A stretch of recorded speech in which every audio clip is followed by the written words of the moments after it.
Жалал Абад облусунун аймагында мыйзамсыз иштеген 60 мечит аныкталды. Бул тууралуу Улуттук коопсуздук мамлекеттик комитети билдирди. Имамдары жергиликтүү тургундар тарабынан өзүн билемдик менен дайындалып, ошол эле учурда тиешелүү теологиялык билими жок, өз ишмердүүлүгүн Кыргызстан мусулмандарынын дин башкармалынын макулдугусуз жүргүзгөн мыйзамсыз мечиттерде экстремисттик идеологияны пропагандалоону аныктоо боюнча комплекстүү иш-чаралар тынымсыз жүргүзүлүүдө.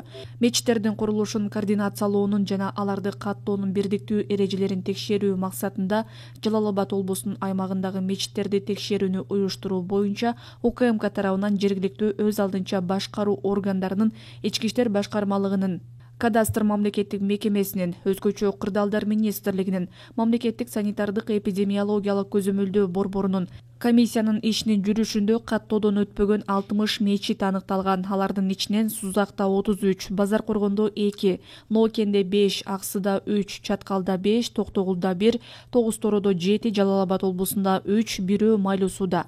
Атайын комиссиянын ишинин жыйынтыгында 11 мечит каттоодон өтүү үчүн тиешелүү документтерин даярдады. Комиссиянын чечимине ылайык мындан ары жергиликтүү өз алдынча башкаруунун, архитектураны жана башка тиешелүү органдар жаңы мечиттердин курулушун жана алардын мындан аркы каттоосун көзөмөлгө алышат.